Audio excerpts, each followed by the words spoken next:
good morning, good afternoon, and a very good evening to you, the good and wonderful people of the tube. How are you today? I hope you're well, I hope you're great, and all is well in your world. He's getting more musical by every moment, these intros. Anyway, hello everyone. Welcome to A&Q Thursday, everybody. Let's get to question one, shall we? Yes, we will. Okay, so question one today is, do you have some tips on making strings last longer? Do you swipe the strings with a towel or tissue before you put them back on the guitar rack? And do you use a string cleaning product sometimes? Yes. After I've played my guitars, invariably I'll clean the strings with like a microfiber cloth to get any kind of like gunk or finger cheese off the strings. I don't really like to leave guitars sat with dirty strings, if that makes sense. It feels weird. I don't like it. So yeah, I will wipe the strings down with like a microfiber cloth or my sleeve if I have to, because I just don't like leaving the strings kind of crusty, if that makes any sense. So yeah, there is that. You talked about product. Yes, I do use this finger ease. This stuff I'm a bit addicted to and have been for many years, but for a long time I couldn't get it because the guitar shop in town kind of disappeared. Well, didn't disappear. The woman who ran it, she retired, and so that kind of disappeared and went away. But yeah, I've got some now, but it's basically like gold to me, this stuff. So Fingeries, I highly recommend this stuff. It really does keep your guitar strings clean, makes them last longer. Amazing. Another tip of mine is use Diodario strings. I'm not sponsored by them, but I absolutely adore their strings because they just last forever. I'm not a big fan of Ernie Ball strings. They die too easy. I don't like roto sounds or anything like that. Diodario strings, to me, as soon as I found them, and I found them through obviously Mr. John Frusciante, I found John used them, and that made me go, oh, you need to try them immediately. And I started using Diodario and literally just fell in love with them. Not only for the fact that they sound amazing, even when they've been played in for decades. My Telecaster I used on the 75 Marshall the other day, that's still got the original strings on it that were on it when Nick strung that guitar up in the Netherlands. The strings that are on my Oswald Telly are still the original Diodario strings, and they still sound amazing. I love them to bits. I don't want them to break. I'll be heartbroken if they break, but such is life. But Diodario, to me, are just amazing. I just think they're just stunning string. I love them to bits. But yeah, other than that, finger ease. Other than that, microfiber cloth. Just clean the strings. I'll show you what I do actually quickly. So invariably, what I do is it's normally a cloth like this. So again, they're they end up being really filthy and dirty. But what I do is I just basically get the cloth between my my fingers, and I just go up each individual string like this, and you can kind of feel the dirt kind of go away off the string. You can really feel it just kind of cleaning the string. And again, I find it just keeps the strings from being manky and gross because you're just cleaning all the gunk off, and then just kind of like just wipe them down like that, and then they just feel better.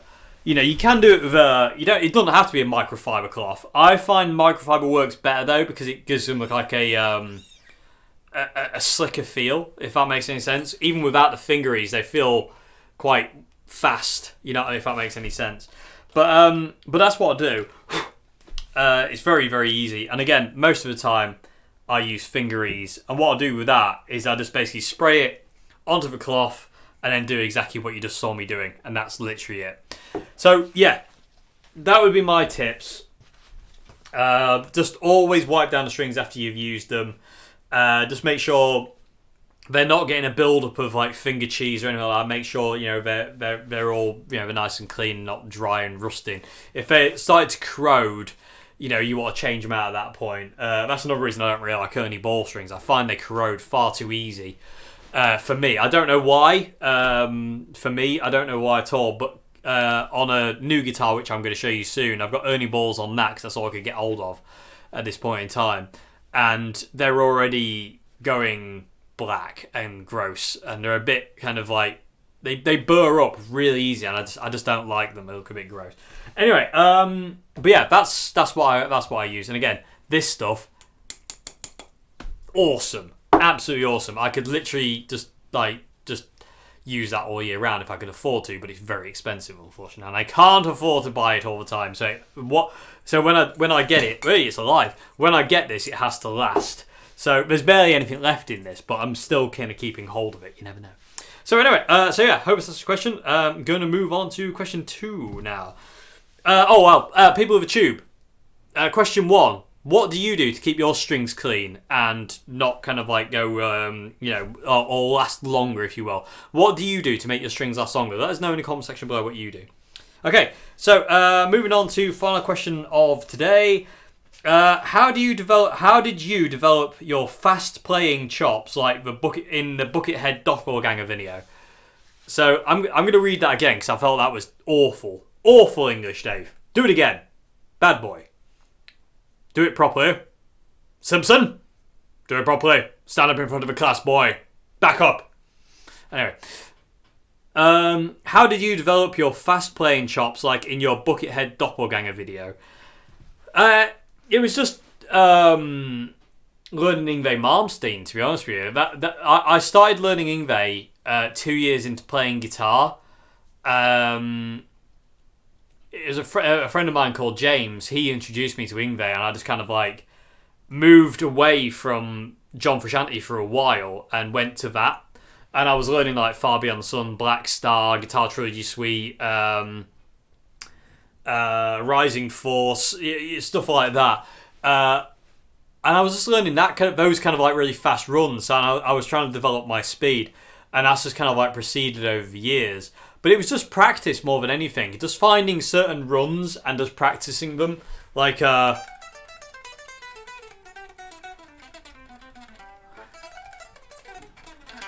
it's just finding little runs like that and just going over and over again. I can't really do it very well because I'm using my fingernail as a. And it's just doing stuff like this, just kind of like, for hours on end, just practicing stuff like this. Until it just becomes like second nature, and it takes a bit of time, and but if you want to play like fast like that, it really does help, really. I mean, it's all in practice. I don't know how well you'll be able to hear that, but again, it's just finding patterns. And again, some of the Malmsteen runs are, stuff like that. So I developed it very early on in guitar playing. Like I say, I was in my second year of playing guitar when I first kind of got introduced to shred guitar. I didn't know about it beforehand. I just had no clue. So, and like I say, it was my friend James who showed me Yngwie Malmsteen, and I watched, it was his guitar solo. I can't remember exactly where it was, but he did a guitar solo when he's really young. I think he's like 18 or something like that, and he's got his white Strat and he's doing this guitar solo, and I was just obsessed with it.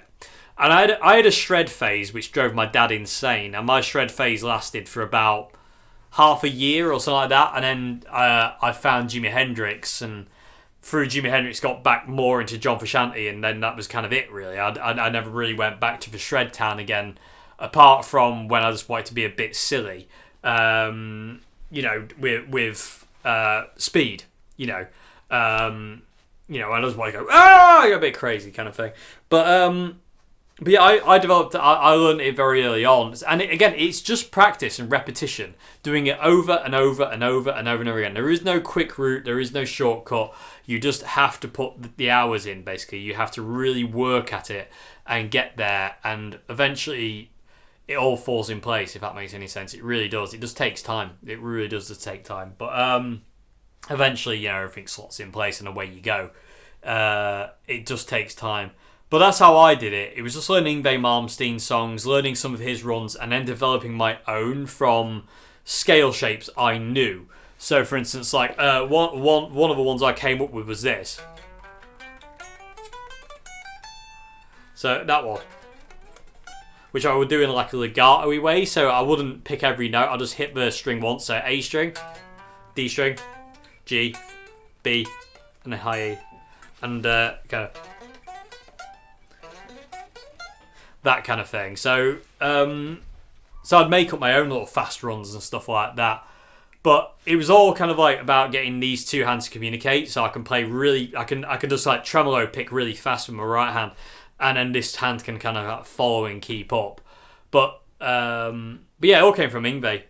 Really did. He was the guy who really made me want to play fast, and there wasn't really anybody else that came into it really until probably Buckethead was the next guitarist who played really, really fast, who I wanted to play like. And his influence on me is weird. He kind of went in the back door, which is a bit strange, and that's not a euphemism.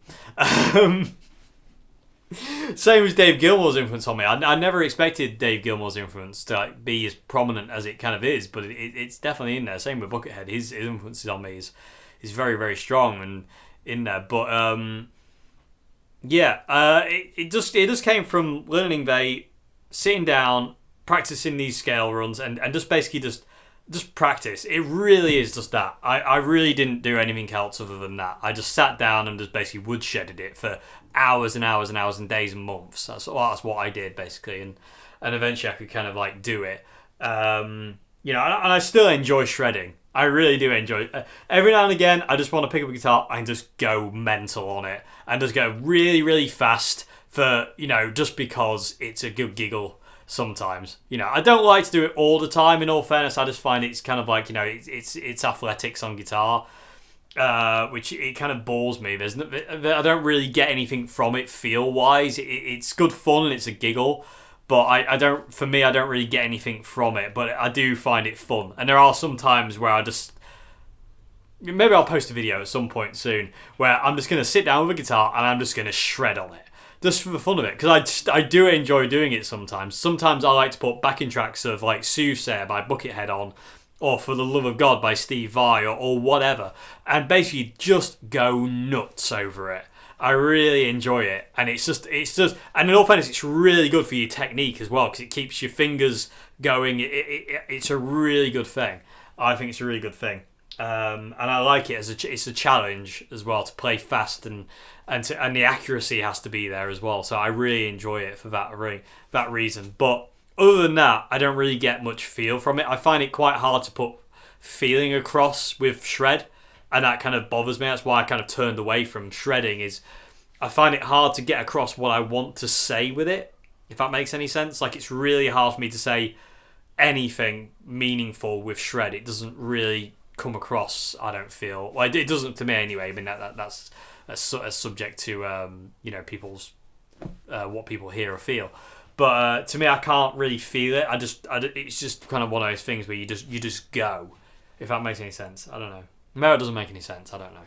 But I find it really hard, and also it sometimes really upsets me if I end up playing too fast. Like if I'm at a gig and I get too carried away and I start just playing super fast, I'll get really upset with myself because I'm like, well, you're not communicating, Dave. You're not doing what music wants, which is slow and steady, and actually it has to, everything has to mean something. And sometimes I can get a bit carried away with technique, especially if my brain gets involved over feel, and I'd have to kind of revert myself back. I have to grab hold of my, come back here, boy, that kind of thing.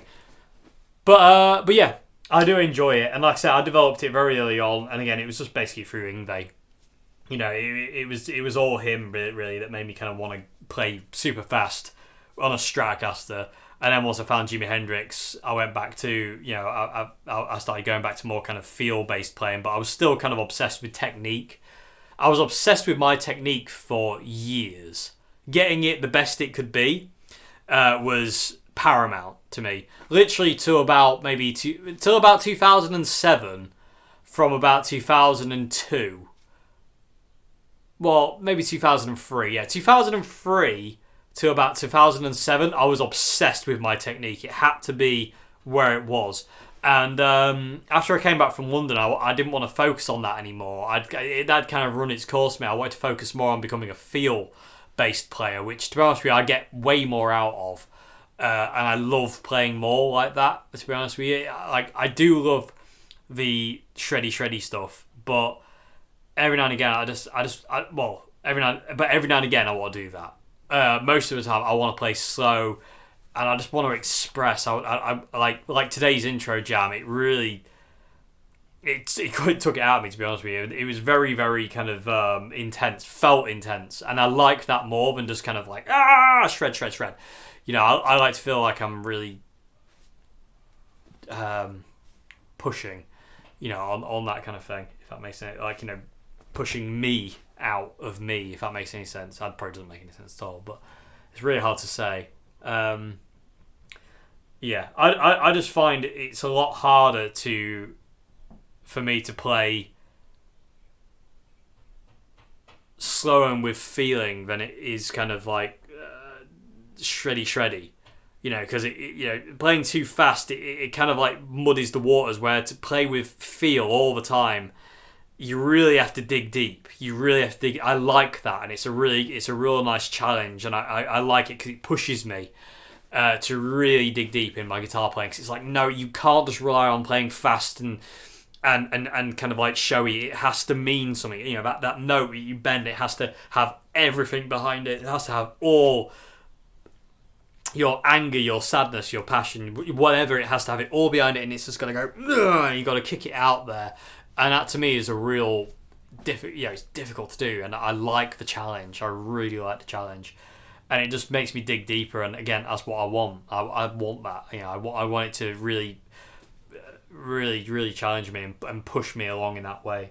It's got to be musical, basically. You know, I want to do music. I don't just want to be kind of like doing, you know, guitar acrobatics. It's good fun to do that every now and again. And I do enjoy doing it, and it's a giggle. But I don't want to be doing it all the time. I'd rather kind of limit how much I do that, because I every time I pick up guitar and play, it's got to mean something, and it's got to be musical. It's got to be something there, you know. Anyway, I've spoken about that a million times before. Anyway, I'm going to have to get off here with you, because this video has gone for quite a while, and I could talk about it for hours, and I've got to be careful. So anyway, I hope you enjoyed this video, everybody. I hope you enjoyed this thank you. I hope this question's okay. The description box below has an email link. If you want to submit a question for A&Q Wednesday or Thursday, email me there, and I will get to your question. I go through sequentially.